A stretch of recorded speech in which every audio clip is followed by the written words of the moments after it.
According to IUNC's Red List of 2017, 5,101 animals are considered critically endangered.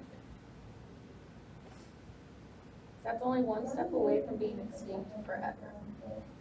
This is a Bornbean orangutan, Madagascar big-headed turtle, and Panamanian golden frog, all of which are considered critically endangered. However, you can also find each one of them at the Houston Zoo. So you may be thinking, great, we put them all in one place and they're safe, right? Wrong. They have basic necessities just like us, like food and shelter, but they also get sick and bored just like we do. And that's the purpose of zoos, is to care for endangered species. The only problem is living cost money. That's why zoos should be better funded. Today I'll talk about the problems with zoos' fundings and reputation. Then I'll mention some solutions that you can help to improve both. And then lastly, I'll tell you ways that you can help too. The problem with funding is that there simply just isn't enough. Public zoos get their funding from the public. Any zoo that is supported by public funds usually publishes a report for people to see, such as the pie chart for Houston Zoo's revenue, expenditures, and change in assets for 2016. As you can see, majority of the revenue comes from people visiting the zoo.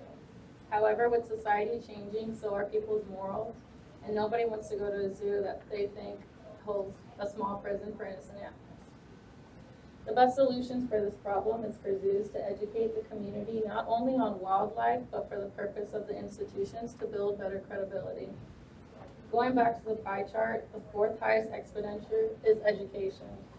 Spending more time on education would increase the people turnout.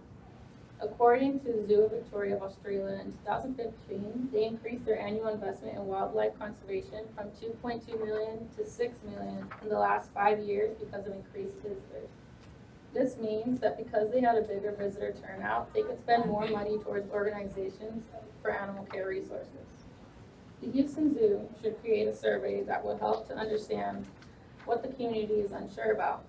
There are many things that people don't know about everyday zoo duties. Did you know that some zoos help rehabilitate wildlife or take in exotic animals that people don't care or no longer want?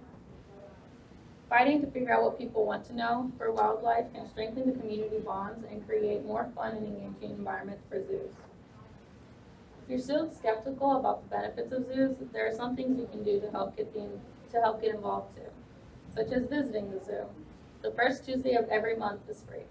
If you can't make it to that, no worries. Lone Star students get discounted tickets for just $4.75 per ticket. You can enjoy a day at the zoo, but you can also ask questions. You can ask a lot of the tough questions, even if you don't know anything about the animals, because they're there to help. You can see just how much dedication and passion goes into learning about the animals and taking care of them. If that's not enough, you can also volunteer. Volunteering at the zoo not only looks good on transfer applications, but you can get the experience on just how much work goes into running a zoo. Hopefully, after you get experience, you'll spread the word about zoos being the good guys. In conclusion, the lack of funding for wildlife institutions such as zoos comes from the ignorance of the public behind the scenes efforts that goes into wildlife management. Zoos should be better funded. Building a better credibility would help the zoo earn more funding, thus giving animals better resources and a better quality of life. Sometimes there is more than meets the eye, so I urge you to support those who want the best for animals, and remember that the focus should be on protecting natural habitats, and zoos help to achieve that.